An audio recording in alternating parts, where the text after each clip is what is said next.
ஆண்டவருடைய மேலான நாமம் மகிமைப்படுவதாக.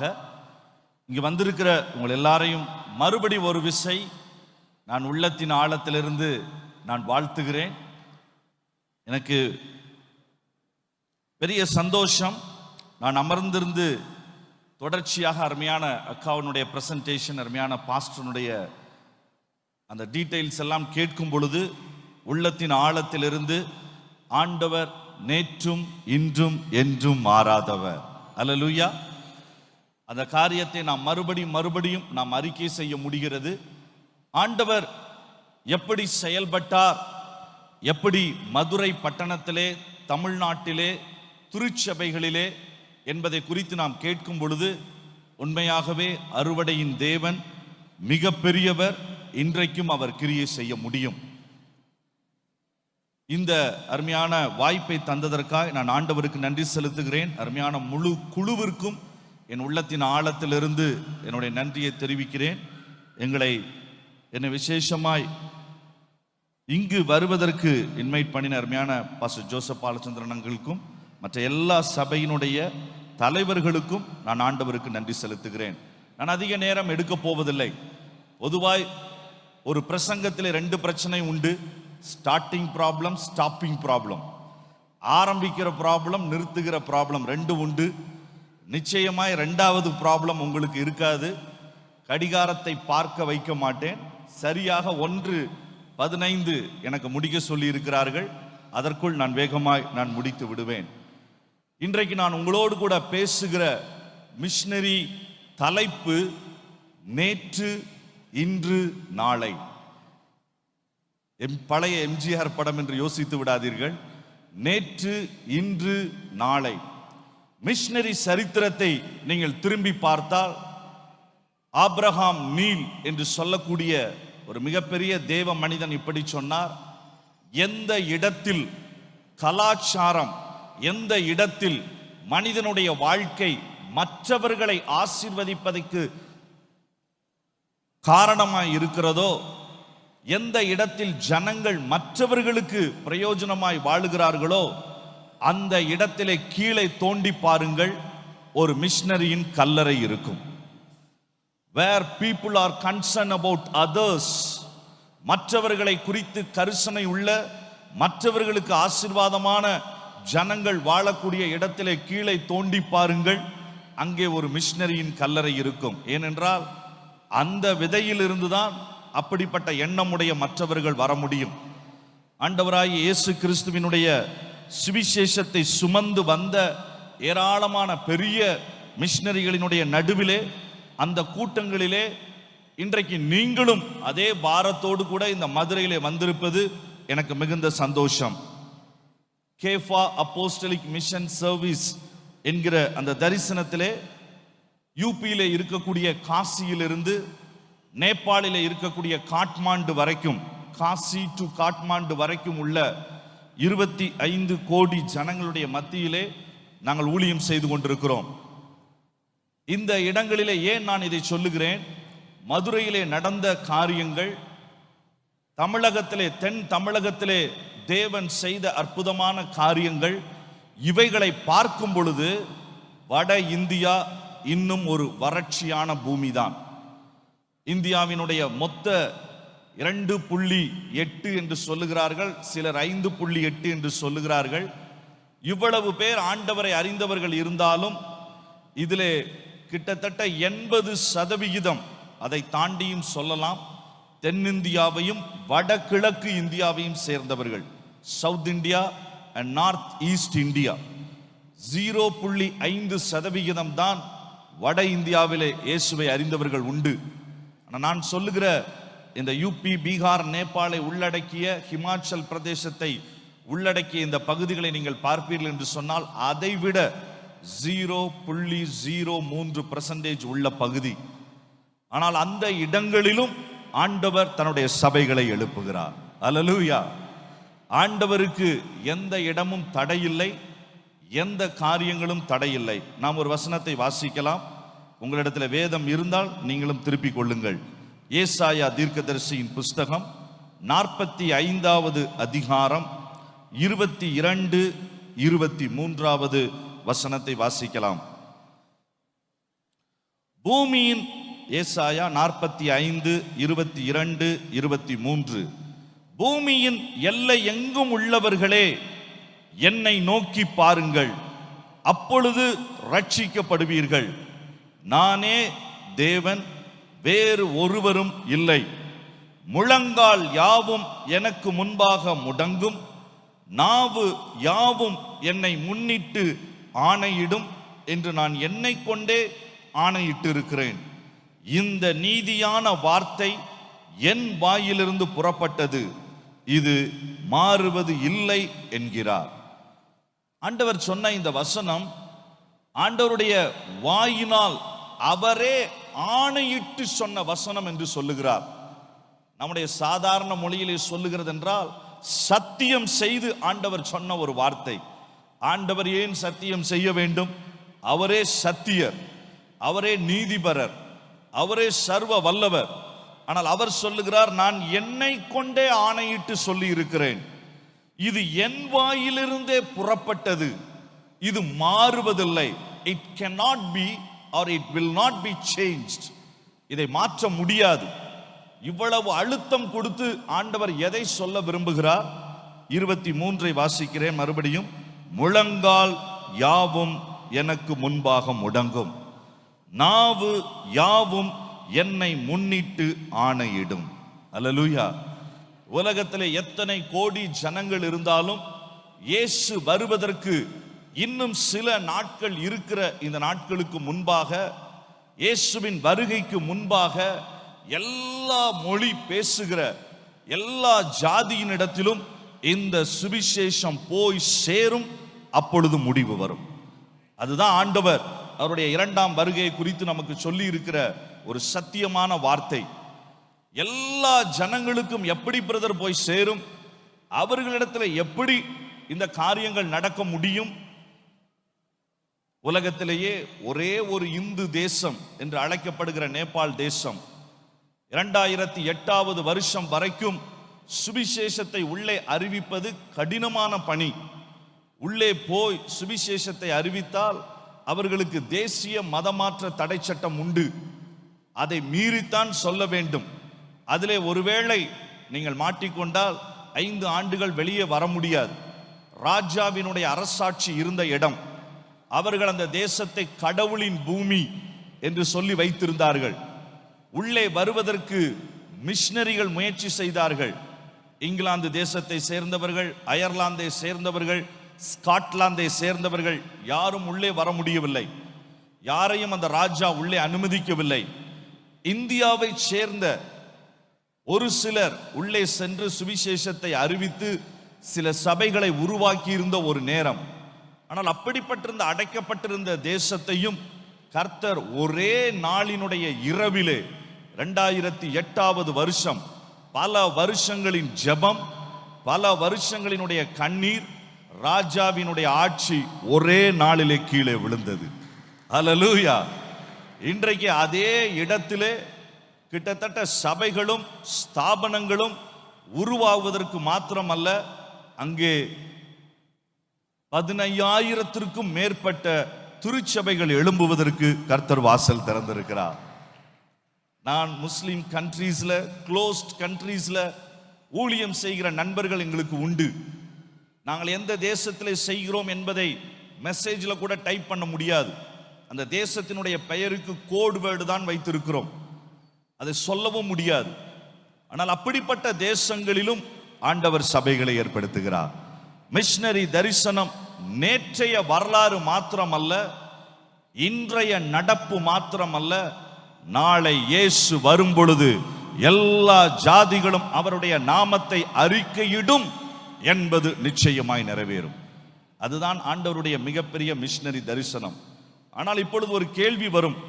சரி பிரதர், எல்லா தேசங்களும் அறிக்கையிடும், அதை சொல்வதற்கு நான் இங்கு, அது எங்களுக்கும் தெரியுமே, அதை சொல்வதற்கு நான் இங்கு வரவில்லை. இந்த காரியம் தேவனுடைய திட்டமாய் இருக்கும் என்றால், இயேசு வருவதற்கு தேவையான ஒரே ஆயத்தம் அதுவாய் இருக்கும் என்றால், நானும் என் குடும்பமும் என் சபையும் என் பட்டணமும் என்ன செய்ய வேண்டும்? மதுரா மிஸ்கான் ஆர்கனைசர்ஸ்க்காக நான் ஆண்டவருக்கு நன்றி செலுத்துகிறேன். இந்த தரிசனத்திற்காக நான் கர்த்தருக்கு நன்றி செலுத்துகிறேன். கோவில்கள் நிறைந்த பட்டணம் என்று சொல்லுகிற, எதிர்ப்புகள் அதிகமுள்ள பட்டணம் என்று சொல்லுகிற மதுரையிலே கர்த்தர் இதை செய்ய வைத்திருக்கிறார். அப்படி என்றால் மிகப்பெரிய ஒரு நோக்கம் உண்டு. எங்கே எதிர்ப்பு உண்டோ அங்கே அதிகமான வளர்ச்சி உண்டு. Where there is a pain, there is a gain. எங்க வலி உண்டோ அங்க வழியும் உண்டு.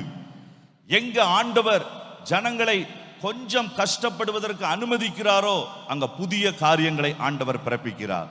அல்லேலூயா. ஆண்டவர் இதை எப்படி செய்கிறார்?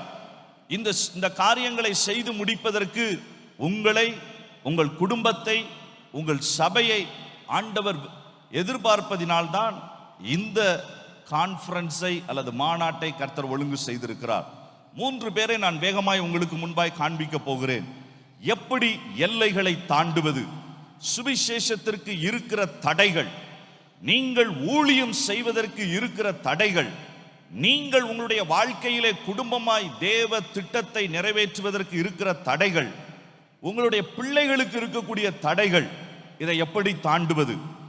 ஊழியத்திற்கு தடை இல்லை என்று ஒருவர் சொன்னால் அது பொய். தடைகளை தாண்டுகிறது தான் ஊழியமே. அல்லேலூயா. ஆண்டவர் செய்கிற காரியம். நான் காண்பிக்க போகிற 3 பேரும் அப்போஸ்தலர்கள் அல்ல. நான் காண்பிக்க போகிற 3 பேரும் முழு நேர ஊழியர்களும் அல்ல.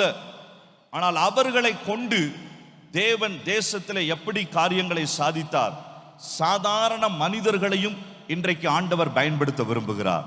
அல்லேலூயா. வேகமாய் பார்க்கலாம்.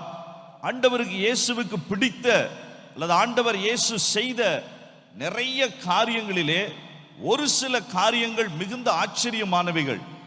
எப்படி இயேசு இதை செய்தார், எப்படி இயேசு இந்த காரியத்தை செய்தார் என்று நீங்கள் கொஞ்சம் ஒரு நிமிஷம் யோசித்து பார்த்தால் இயேசுவினுடைய அந்த உள்ளான பாரம் நமக்கு நன்றாய் புரியும்.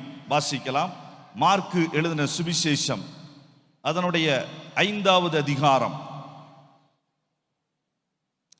19வது வசனத்தை வாசிக்கலாம். மார்க்கு எழுதின சுவிசேஷம் 5வது அதிகாரம் அதனுடைய 19வது வசனம்.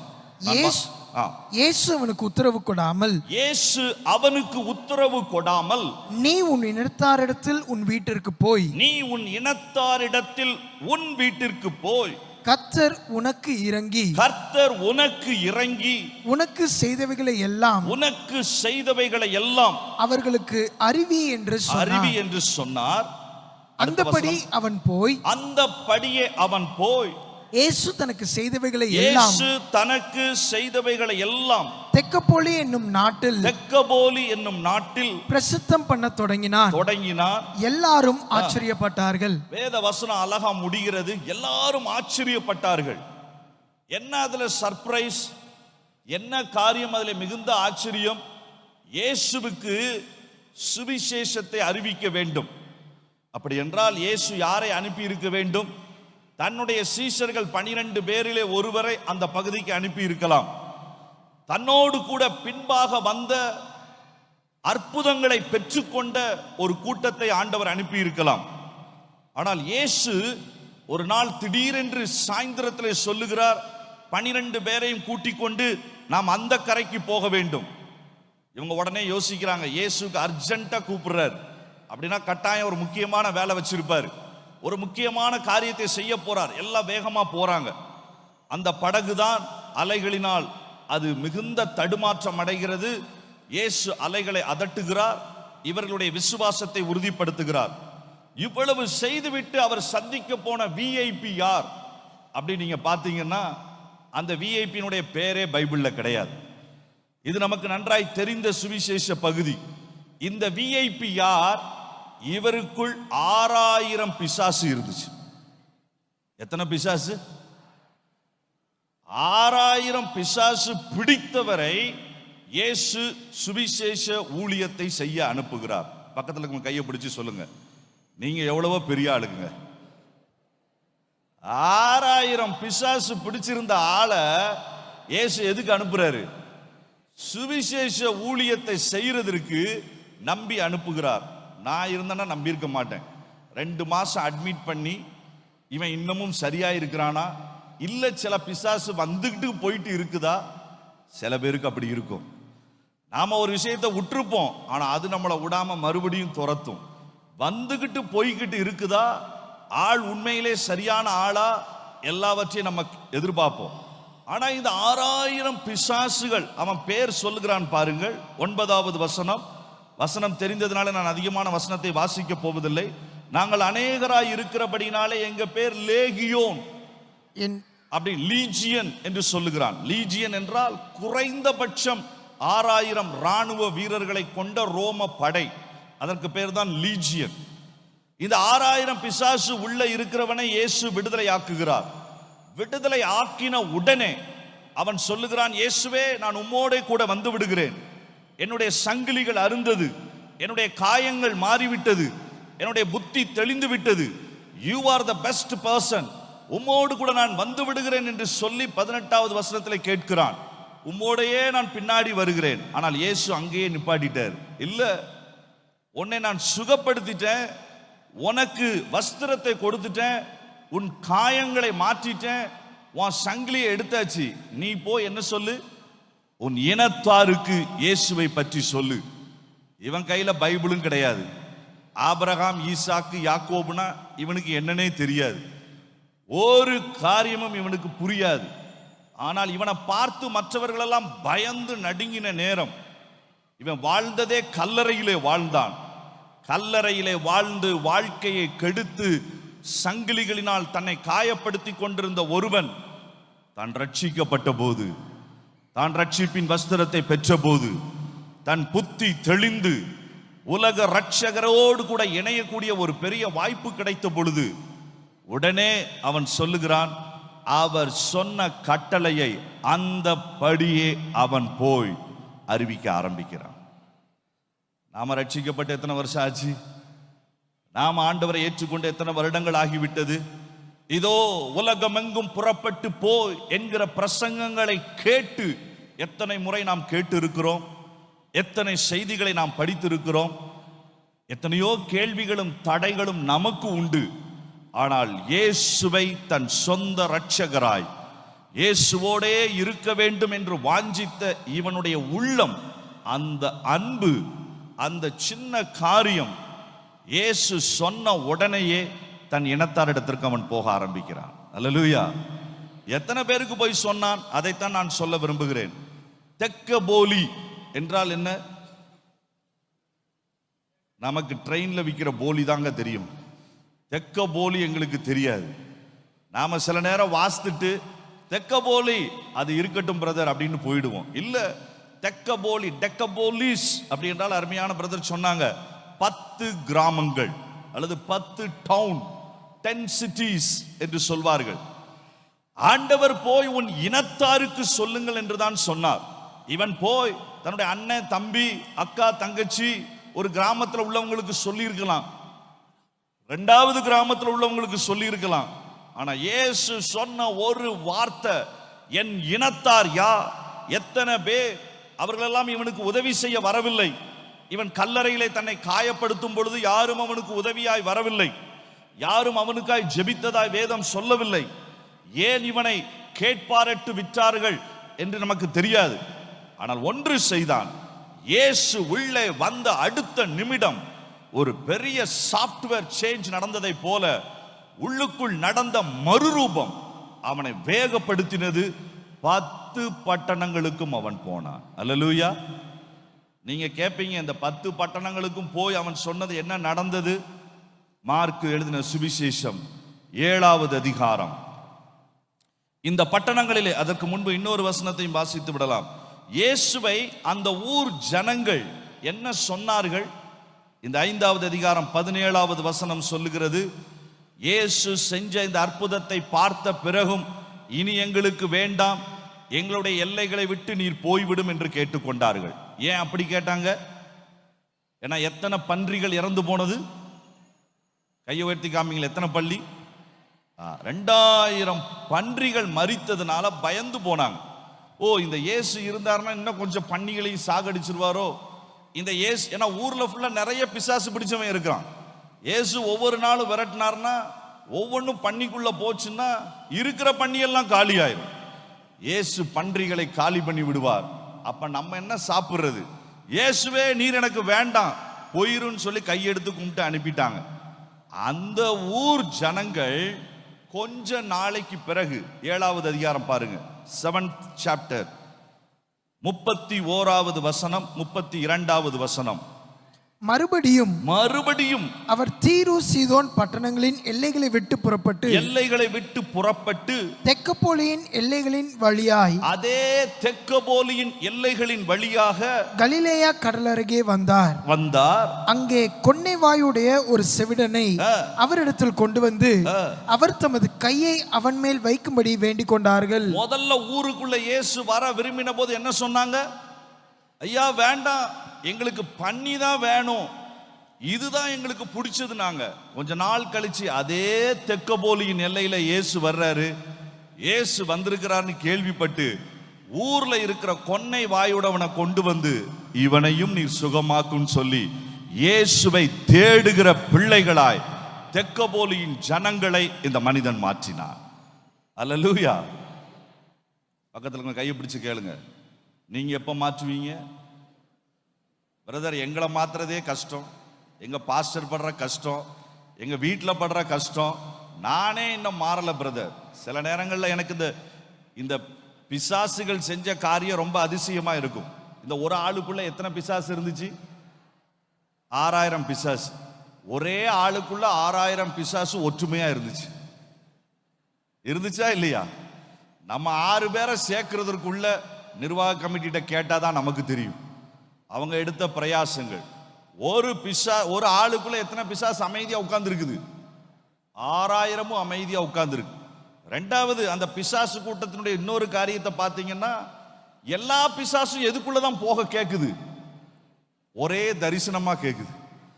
ஒன்னு நான் ஆட்டுக்குள்ள போவேன், ஒன்னு நான் பன்னிக்குள்ள போவேன், ஒன்னு இந்த பக்கம் போவேன்னு கேட்கல. 6000 முதல் பிசாசு என்ன கேட்டுச்சோ எல்லாரும் அதைத்தான் ஃபாலோ பண்ணுச்சு. ஒரே தரிசனம். அதை விட ரொம்ப ஆச்சரியம், எத்தனை பன்றி செத்து போச்சு? உள்ள இருந்த பிசாசு எத்தனை? 6000. 2000க்குள்ள போகணும்னா ஒவ்வொன்றுக்குள்ள எத்தனை போகணும்? 3 போகணும். 3 டீமா கரெக்டா போனாங்க. சண்டையே கிடையாது. பக்கத்துல உங்க கையை பிடிச்சு சொல்லுங்க, ஒன்னா இருந்தாங்க, ஒரே தரிசனம் இருந்துச்சு, சண்டையே இல்லை. புரிஞ்சுக்கோங்க. அப்போ இந்த பிசாசு இவ்வளவு செய்ய முடியும்னா, பிசாசிலிருந்து நம்மை விடுவித்து நம்மை கொண்டு வந்த ஆண்டவர் நம்மை பார்த்து சொல்லுகிற முதல் காரியம், உங்கள் இனத்தாரிடத்திலே போய், உங்க கூட இருக்கிற இடத்திலே போய், உங்கள் சொந்த ஜனங்களிடத்திலே போய் இயேசுவை குறித்து இன்றைக்கு நான் சொல்லுவேன் என்று ஒரு தீர்மானம் எடுப்பீங்கன்னு சொன்னா இந்த மாநாட்டினுடைய காரியம் சக்சஸ். அவர்களுடைய அழுகை, ஜெபம், பிரயாசம் சக்சஸ். எங்க கூட ஒரு தம்பி இருக்கிறான், அவனுக்கு எதுவுமே தெரியாது, படிக்க தெரியாது. 18 வயசு பையன், 18 வயசு 20 வயசு பையன் விகாஷ் பைத்தியமா சுத்திட்டு இருந்தான்.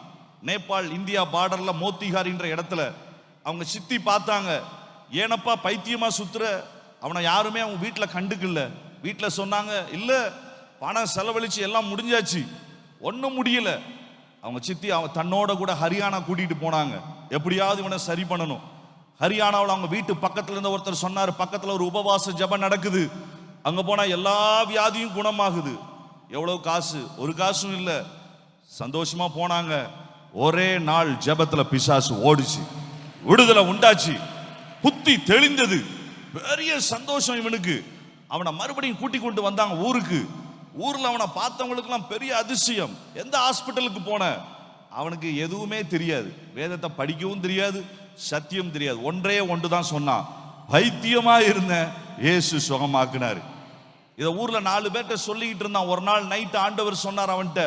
அவன் சொன்னான், ஏசப்பா ஒழுங்கா படிச்சிருக்கலாம், ஹிந்தி கூட படிக்க தெரியல, என்ன செய்யறது? இந்த வேதத்தை யார்ட்டையாவது சொல்லி தான் நான் படிக்க வேண்டி இருக்குது, அல்லது மொபைல்ல தான் நான் கேட்க வேண்டி இருக்குது. பரிசுத்த ஆவியானவர் அவன்கிட்ட சொன்னாரு, இங்க மட்டும் இல்ல, அப்படியே நீ இந்த எல்லையை தாண்டு, பீகாரினுடைய எல்லையை தாண்டி நேபாளுக்குள்ள வா, நான் உன்னை பயன்படுத்துவேன். உனக்கு நான் செய்ததை நீ சொல், நான் எக்ஸாஜரேட் பண்ணி சொல்ல, நீங்க வந்து பார்க்கலாம். பர்சா என்கிற மாவட்டம், அங்க இருக்கக்கூடிய பகை என்கிற வில்லேஜ், அந்த வில்லேஜுக்கு போக சொல்லி ஆண்டவர் சொன்னார். அவங்க சொந்தக்காரங்க அந்த ஊர்ல இருந்தாங்க. இவன் சொந்தக்கார இடத்துல போனான், 2 பேர்கிட்ட சொன்னான். 2 பேர் வீட்டுல இருந்த வியாதியும் சுகமானது. கேள்விப்பட்ட பக்கத்து வீட்டுல இருந்து வந்தாங்க. அடுத்த வாரம் அதிகமா வந்தாங்க. 3 வாரத்திற்குள் 10,000 பேர் தேவனால தொடப்பட்டார். யார் அந்த மனிதன்? முழு நேர ஊழியனா? இல்லை. பெரிய பாஸ்டரா? இல்லை. அருமையான பாஸ்டர் சொன்னாங்க, மிஷனரியா? தேவனால் அனுப்பப்பட்டதை கீழ்ப்படிந்து செய்கிறவன். அதுதான் மிஷனரி தரிசனம். நீங்க எங்க போகணும்? ஒருவேளை என்னுடைய கோட்பாடு கொஞ்சம் வித்தியாசமானது. போ அல்லது அனுப்பு அல்லது தாங்கு என்பது என்னுடையது அல்ல. நீ போகவும் வேண்டும், தாங்கவும் வேண்டும். போவது எவ்வளவு தூரம் என்பதுதான் கேள்வி. உங்களால் வட இந்தியா போக முடியவில்லையா? அடுத்த தெருவுக்கு போங்கள். உங்களால் பெரிய இடங்களுக்கு போக முடியவில்லையா? அடுத்த கிராமத்திற்கு போங்கள். ஆனால் போய்த்தான் ஆக வேண்டும். அல்லேலூயா. பக்கத்துல உங்க கையை பிடிச்சு சொல்லுங்க, போய்த்தான் ஆக வேண்டும். இப்ப போயிடாதீங்க, மீட்டிங் முடிஞ்சதுக்கு அப்புறம் தான். போய்த்தான் ஆக வேண்டும். இயேசுவினுடைய பாரம் அதுதான். அவனை பார்த்து சொன்னார். அவன் கேட்டான், இயேசுவே உம்மோட கூட கொஞ்ச நாள் இருக்கிறேன். நோ, நான் உனக்கு செய்தது போதும், நீ போ. அவன் போய் சொன்ன பொழுது 10 கிராமங்கள் எந்த இயேசுவை வேண்டான்னு கையெடுத்து கும்பிட்டாங்களோ அவங்களே ஒரு கொன்னை வாயுடையவனை கொண்டு வந்து, இயேசுவே இவனையும் சுகமாக்கும் என்று தேடி வருகிற கூட்டமாய் அந்த மனிதன் மாற்றினான். யார் இவன் தெரியாது, பெயர் என்ன தெரியாது. இதற்கு பிறகு பைபிள் இவனுக்கு என்ன ஒன்றும் தெரியாது. எதையும் எதிர்பார்க்காமல் இயேசு எனக்கு செய்த நன்மைகளை அறிந்தவனாய் யார் பாரம் உள்ளவர்களாய் போறாளோ கர்த்தர் பயன்படுத்துகிறார். அல்லேலூயா. நான் ஒரு இந்து குடும்பத்திலே பிறந்தவன். கல்லூரியிலே படிக்கும் போதுதான் இயேசுவை ஏற்றுக்கொண்டேன். பணம் சம்பாதிக்க வேண்டும், பெரிய புகழ் வேண்டும் என்று திருநெல்வேலி மருத்துவ கல்லூரியிலே அதற்காகவே போராடி படித்தேன். ஆனால் ஒரு நாள் என்னுடைய வாழ்க்கையில் இருந்த சங்கிலிகளை தேவன் அறுத்து ரட்சிப்பை தந்தார், சமாதானத்தை தந்தார். அன்றைக்கு சொன்னார், எனக்காக நீ பீகாருக்கு போ. இன்றைக்கு 21 வருஷங்கள் ஆகிவிட்டது. ஆயிரங்களுக்கு கர்த்தரை சொல்லுவதற்கு ஆண்டவர் வாய்ப்புகளை தருகிறார். அல்லேலூயா. ஆகவே புறப்பட்டு போவதற்கு நாம் எல்லாரும் ஆயத்தமாய் இருக்க வேண்டும். என்றால் இயேசு சொன்னார், இயேசுவின் சீஷனாய் ஒருவன் இருந்தால் அவனுக்கு இருக்கக்கூடிய கட்டளை புறப்பட்டு போ. அடுத்த தெரு, அடுத்த வீடு, அடுத்த கிராமம், அடுத்த தேசம், எல்லைகள் மாறலாம், ஆனால் புறப்பட்டுத்தான் ஆக வேண்டும், சொல்லித்தான் ஆக வேண்டும். இயேசு வருவதற்கு இனி நாட்கள் இல்லை. ஆகவே நீங்கள் சொல்லாவிட்டால் வேதம் ஆண்டவர் யாரு சொல்லுன்னு சொன்னாரு? கல்லுகள் கூப்பிடும். அந்த இடத்திற்கு நாம் விடக்கூடாது. நமக்கு கிடைத்த வாய்ப்பு, நமக்கு கிடைத்த மிகப்பெரிய காரியம். ஆகவே அதை நாம் செய்வதற்கு தேவன் நமக்கு பலன் தருவாராக. இரண்டாவது ஒரு கூட்டம். இவர்கள் யார்? இயேசுவுக்கு இவர்கள் செய்த காரியம் என்ன? இயேசு இவர்களை கொண்டு செய்த மிகப்பெரிய ஒரு அற்புதமான செயல் என்ன? வாசிக்கலாம். அப்போஸ்தலர் 11வது அதிகாரம், ஆக்ட்ஸ் சாப்டர் 11. அப்போஸ்தலர் 11வது அதிகாரம். புதிய ஏற்பாட்டிலே 5 மிகப்பெரிய திருச்சபை உண்டு. the greatest churches of New Testament. இந்த 5 மிகப்பெரிய சபைகளிலே எருசலேம், அந்தியோக்கியா, தெசலோனிக்கியா, பெராயா என்று எபிசியன்ஸ் என்று சொல்லப்படக்கூடிய பட்டணங்களிலே இருக்கிற சபைகளை the greatest churches of New Testament என்று சொல்வார்கள். இதிலே மிக சிறப்பான சபை அல்லது நம்பர் 1 சபை என்று சொல்வதென்றால் அது எருசலேம் சபை அல்ல, அது அந்தியோக்கியாவிலே இருந்த சபை. இந்த அந்தியோக்கியாவிலே இருந்த சபை, the church at Antioch, அதுதான் மிகப்பெரிய ஒரு பாதிப்பை உண்டாக்கின சபை. இந்த சபையை ஸ்தாபித்தவர்கள், இந்த சபையை உருவாக்கினவர்கள் யார் தெரியுமா? அப்போஸ்தலர் நடபடிகளின் புஸ்தகம் 11வது அதிகாரம் 19, 20வது 21வது வசனத்தை வேகமாய் வாசிக்க போகிறோம். அவர்களில் சீப்புரு தீவாரும் சிரேனே பட்டணத்தாரும் ஆகிய சிலர் அந்தியோக்கியா பட்டணத்துக்கு வந்து கிரேக்கருடனே பேசி கர்த்தராகிய இயேசு கிறிஸ்துவை குறித்து பிரசங்கித்தார்கள். இயேசுவை குறித்து கிரேக்கருக்கு பிரசங்கித்தார்கள். கர்த்தருடைய கரம் அவர்களோடு இருந்தது. இருந்தது. அநேக ஜனங்கள் விசுவாசிகளாகி கர்த்தரிடத்தில் திரும்பினார்கள். இந்த சபையில இருந்த மிகப்பெரிய காரியம், யார் போனார்கள் தெரியுமா? 19வது வசனத்தினுடைய 2வது வரியிலே ஒரு லைன் இருக்குது. உங்கள்கிட்ட பேனா இருந்தா நீங்க கோடு போட்டுக்கோங்க. உபத்திரவத்தினால் சிதறப்பட்டவர்கள். இவர்கள் பெரிய அப்போஸ்தலர்கள் அல்ல. எருசலேமிலே நடந்த உபத்திரவத்தை பார்த்து பயந்து ஓடி வந்தவர்கள். ஐயோ, இந்த சவுல் நம்மையும் அடித்து விடுவான், சவுல் என்னையும் கொன்று விடுவான், இவன் மோசமான ஆள், ஸ்தேவானை விடவில்லை என்றால் நான் எம்மாத்திரம் என்று பயந்து இரவிலே சொத்து சுகம் வீடு எல்லாவற்றையும் விட்டு கிட்டத்தட்ட 450 கிலோமீட்டர் எருசலேமிலிருந்து அந்தியோக்கியா 300 மைல் தூரம் இரவோடு இரவாக ஓடி ஜீவன் தப்பினால் போதும் என்று இந்த அந்தியோக்கியா பட்டணத்திற்கு வந்தார்கள். ஏன் இந்த அந்தியோக்கியா பட்டணத்திற்கு வந்தார்கள்? இங்கே ஒரு சில யூதர்கள் தான் உண்டு. அது ஒரு மிலிட்டரி பட்டணம். மிலிட்டரி பட்டணம், ராணுவம் இருக்கிறபடியினாலே கொஞ்சம் பாதுகாப்பு இருக்க வாய்ப்பு உண்டு. ஆகவே பரவாயில்லை, ஓடி வந்து பிழைத்துக் கொள்ளலாம் என்ற நேரத்தில் தான் 20வது வசனம் அழகா சொல்லுது. நிறைய பேர் ஓடி வந்தாங்க. ஆனா வசனம் அழகா சொல்லுது, சீப்புரு தீவாரும் சிரேனே பட்டணத்தாருமாகிய சிலர். எத்தனை பேரு? சத்தமா சொல்லுங்க. கொஞ்ச பேருக்கு உள்ளத்திற்குள்ள ஒரு உந்துதல் வந்தது. ஓ, இந்த பட்டணத்திற்கு நாம் பிழைக்கலாம், தப்பித்துக் கொள்ளலாம். மிலிட்டரி அரணான பட்டணம், அந்த நாளினுடைய ரோமாபுரிய சாம்ராஜ்யத்திலே 3வது பெரிய பட்டணம். பிசினஸ் செய்து பிழைத்துக் கொள்ளலாம். அப்படிதான் இந்த பட்டணத்துக்கு வந்தாங்க.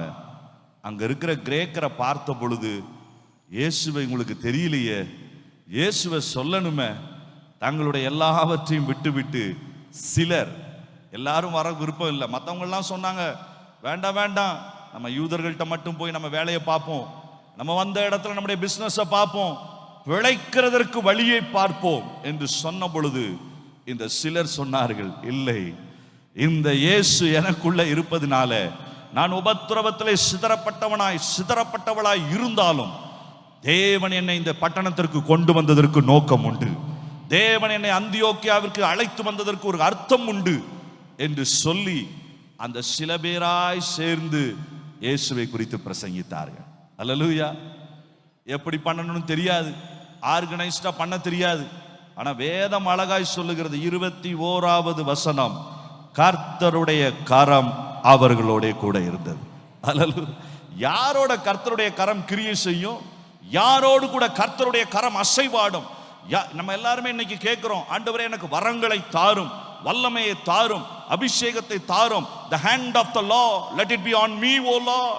என் மீது தேவ கரம் இருக்கட்டும் நம்ம கேட்கிறோம். அது நிச்சயமா நமக்கு வேணும். ஆனா தேவ கரம் நீங்க கேட்காமலே உங்க மேல வந்து அமரும். எப்ப தெரியுமா?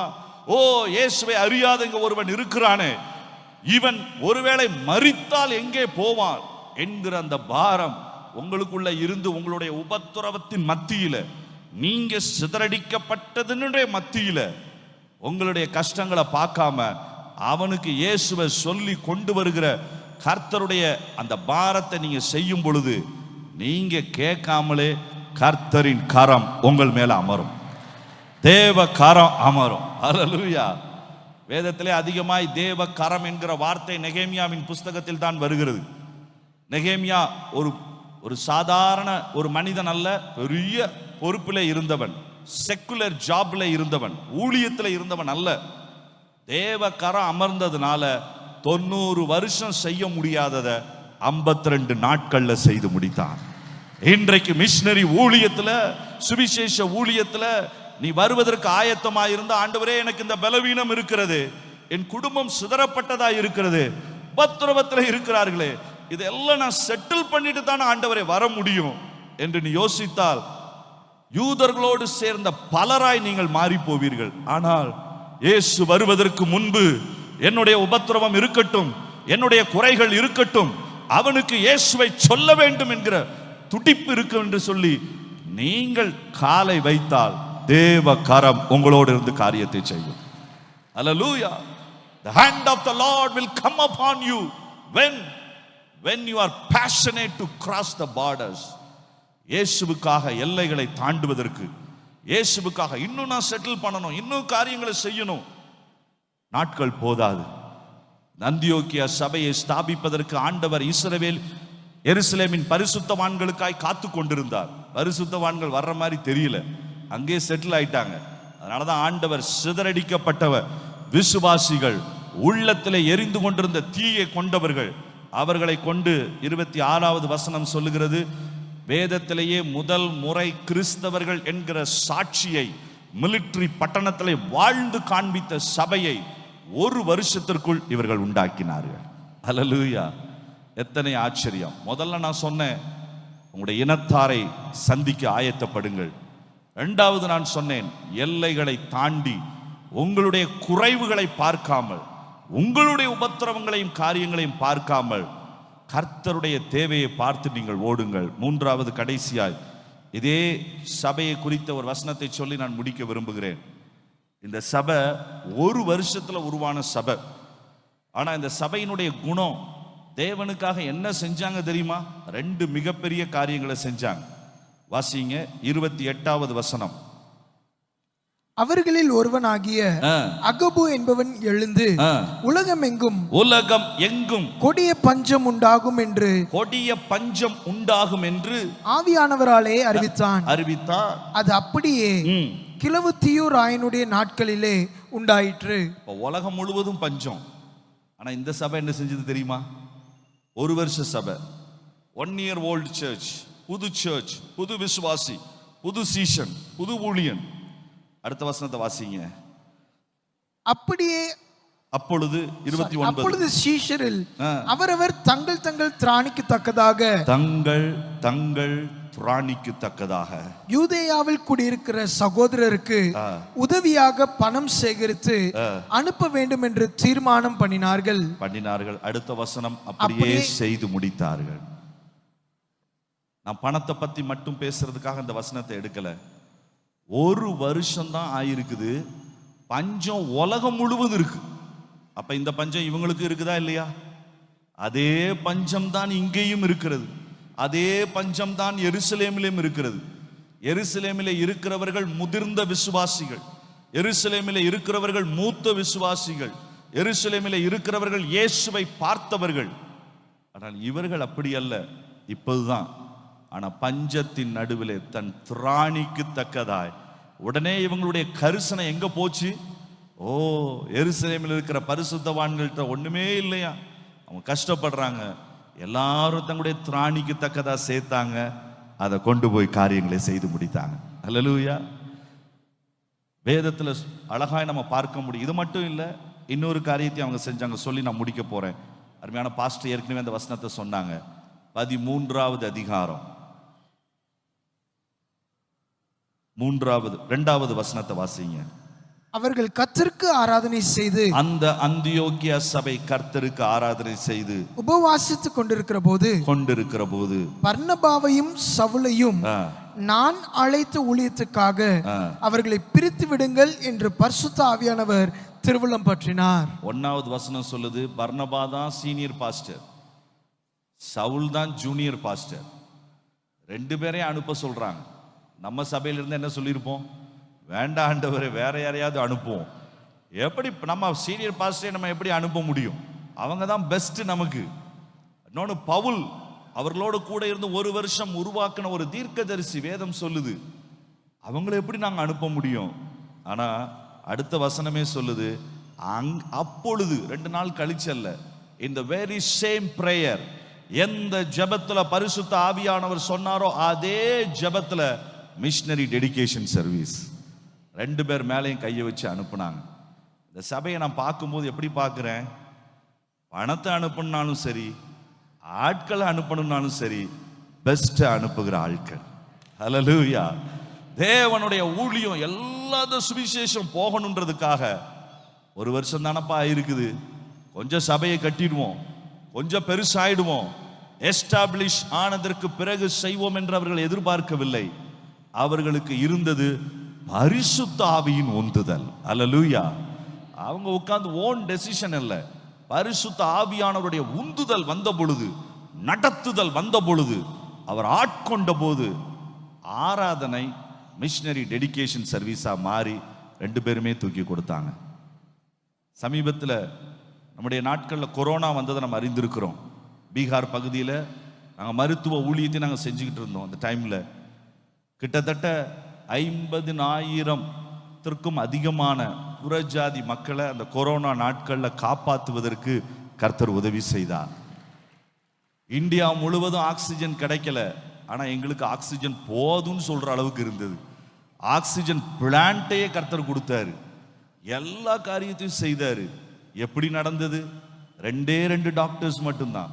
நாங்கள் 2 பேருமே பிசிஷியன் கிடையாது. நான் சர்ஜன், இன்னொன்று என்னோட கூட இருந்த ஒரு தம்பி ஜூனியர் டாக்டர். அவன் என்ன செய்யறதுனே தெரியல. கூட்டமாய் ஜனங்கள் மரிக்கிறாங்க. ஒரு கிராமத்தில் ஒரு நாள் நாங்கள் போய் பார்க்க போனோம், 25 பேர் செத்து போயிட்டாங்க. அடுத்த நாள் அதை விட பெரிய பட்டணம், 48 பேர் செத்து போயிட்டாங்க.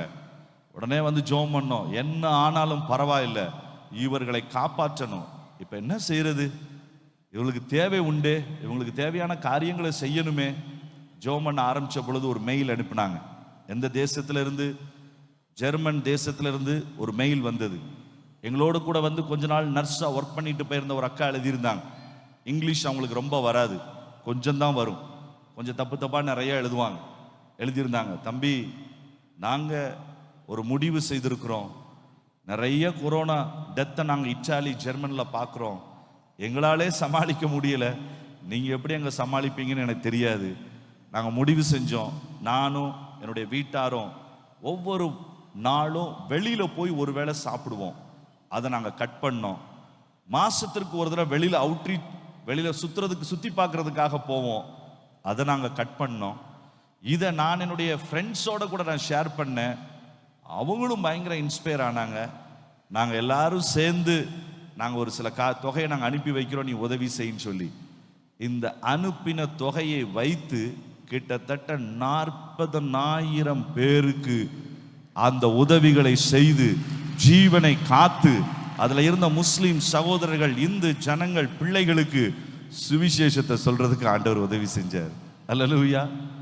யாருன்னு தெரியாது, எந்த தேசம்னு தெரியாது, ஆனால் அவங்களுக்கு ஒன்று தெரியும், இது செயல்பட வேண்டிய நேரம், இது நாம் செய்து காண்பிக்க வேண்டிய ஒரு நேரம். நாம் எல்லாரும் எழுந்திருக்க போகிறோம். ஒரு தீர்மானத்தை செய்து அந்த தீர்மானத்தை நம்ம நிறைவேற்றுவதற்கு நாம் இங்கே வந்திருக்கிறோம். கர்த்தர் நம்மோடு கூட பேசியிருப்பார் என்று நான் நம்புகிறேன். இந்த சாயந்தர வேளையில், இந்த மத்தியான வேளையில் 3 காரியங்களை நான் உங்களோடு கூட பகிர்ந்து கொண்டேன். முதலாவது காரியம், கர்த்தரை நேசிக்கிற அந்த பாசம், அது இருந்தால் போதும். அந்த 6000 லேகியோன், 6000 பிசாசு பிடித்தவனாய் இருந்தாலும் என் இயேசுவை சொல்லுவதற்கு 10 கிராமங்களுக்கு நான் ஓடுவதற்கு ஆயத்தமாய் இருப்பேன். 2வது ஒரு கூட்டம், உபத்திரவத்தினால் சிதறப்பட்டவர்கள், தங்களுடைய தேவைகளே அதிகம் உண்டு, ஆனால் அதனுடைய நடுவிலே இயேசுவின் ராஜ்யத்தின் தேவை. 140 கோடி இந்திய ஜனம், 3 கோடி நேபாள், இன்னொரு 3 கோடி ஸ்ரீலங்கா, அடைக்கப்பட்ட தேசங்களிலே இருக்கிறவர்கள். நாம சாப்பிட்ற KFC சிக்கன் 90 வருஷத்திற்கு முன்னால் ஆரம்பிக்கப்பட்டது. கொலோனல் என்று சொல்லுகிற மனிதனால அந்த KFC சிக்கன் நேற்றைய தினம் வரைக்கும் எத்தனை நாடுகளுக்கு போயிடுச்சு தெரியுமா? 150 நாடுகளுக்கு போயாச்சு. சாப்பிட்ற சிக்கன் விற்கிற கடை 90 வருஷத்திற்கு முன்னால் ஆரம்பிச்சு 150 நாடுகளுக்கு. இந்தியாவில் 1000 கிளைகளை தாண்டி போயாச்சு. இந்தியாவில் 1995 தான் அதை ஆரம்பிச்சாங்க. ஆனால் அதில் போட்டிருந்தாங்க, அந்த அந்த அந்த மேகசினோட எண்டில் போட்டிருந்தாங்க, இதுக்கு காரணம் என்ன தெரியுமா? அந்த நிறுவனத்தினுடைய ஒரு தரிசனம் இதுவாம், வேகமாய் கொண்டு செல்ல வேண்டும் என்று. வேகமாய் இயேசு வருகிறார், சீக்கிரமாய் இயேசு வருகிறார். அந்த வேகம் இந்த மத்தியான வேளையில நம்மை பிடிப்பதாக, அந்த தேவ அன்பு நம்மை பிடிப்பதாக, என் தேவைகளை காட்டிலும் ராஜ்யத்தின் தேவை என்னை பிடிப்பதாக, என் எண்ணங்களின் அடிப்படையில் பரிசுத்த ஆவியானவர் என்னை நடத்துகிறதின்படி என்னையும் என்னுடையவைகளையும் அர்ப்பணிக்க போகிறோம். 2 கரங்களையும் உயர்த்தி ஆண்டவரிடத்தில் சொல்லலாமா? ஹல்லேலூயா ஜீசஸ், ஹல்லேலூயா. சுவிசேஷ நமக்கு தெரிந்த அந்த ஒரு பாடல் வரியை பாடி நாம் ஜெபித்து முடிக்க போகிறோம். சுவிசேஷ பாரம் ஒன்றே என் சுமையாய் மாற வேண்டும். அருமையான ஃபாதர் எழுதின அந்த பாடல் வரிகளினுடைய 2 வரியை பாடி நம் ஆண்டவருடைய சமூகத்தில் சொல்ல போவோம். சுவிசேஷ பாரம் ஒன்றே என் சுமையாக மாற வேண்டும். சுவிசேஷ ஜபமா நீங்க பாடுவீங்களா? ஒன்றே எந்தன் சுமையாக மாற வேண்டும். என் தேசம் எல்லாம் எங்கிலும், என் தேசம் எங்கும் உந்தன் நாமம் சொல்ல வேண்டும். என் தேசம் எங்கும் உந்தன் நாமம் சொல்ல வேண்டும். 2 கரங்களை உயர்த்தி ஆராதனை ஆராதனை அந்த பலன் உண்டாகட்டும், அந்த கிருபை பெருகட்டும், அந்த அர்ப்பணிப்பு ஆழமாகட்டும். ஆராதனை ஆராதனை ஆராதனை அன்பரேசு ராஜனுக்கே ஆவியான் தேவனுக்கே அன்பரேசு ராஜனுக்கே ஆவியான் தேவனுக்கே.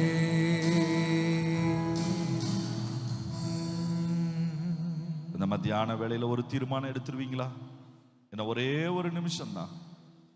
ஏசப்பா, உபத்திரவத்தினால சிதறப்பட்டவர்கள் உன்னதமான சபைகளை நாட்ட முடியும் என்றால், தங்களுக்கு உத்தமமானவைகளை அவர்கள் தர முடியும் என்றால், வாழ்க்கையிலே பிசாசுகளோடு போராடி கொண்டிருந்த என்னையும் நீர்தானே விடுவித்தி, என் இனத்தாருக்கு நான் தானே பொறுப்பாளி, என்னுடன் இருக்கிறவர்களுக்கு நான் தானே பொறுப்பாளி.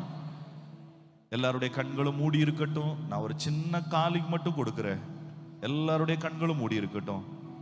பிரதர், இதுல 3ல எதை என்னுடைய வாழ்க்கையில என்னால முடிந்தவைகளை துராணிக்கு தக்கதாய் பரிசுத்த ஆவியானவர் என்னை நடத்துகிறபடி உத்தமமானவைகளை செய்வதற்கு ஆயத்தம் சொல்றவங்க மாத்திரம் உங்க வலது கையை நீங்க உயர்த்தி காமிச்சிட்டு நீங்க கீழே போட்டுக்கலாம்.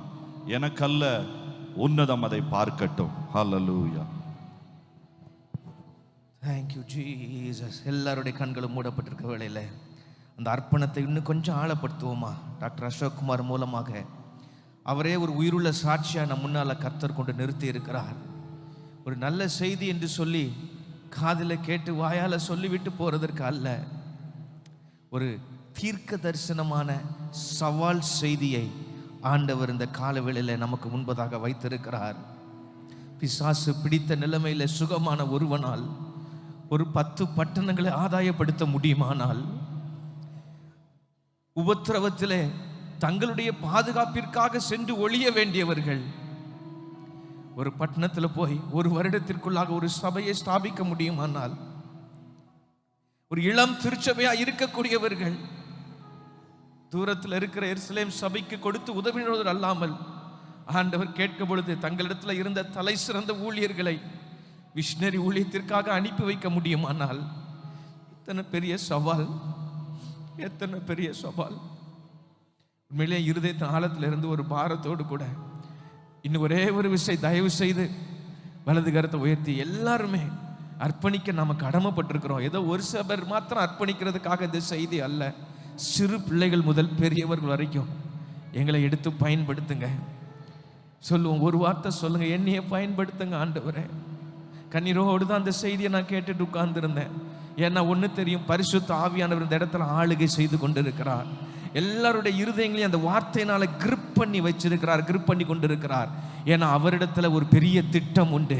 இந்த மதுரை பட்டணத்தில் இருக்கிற திருச்சபைகளை கொண்டு பெரிய திட்டம் உண்டு. இந்த மதுரை பட்டணத்து திருச்சபைகள் விசுவாசிகளை கொண்டு பெரிய திட்டம் உண்டு.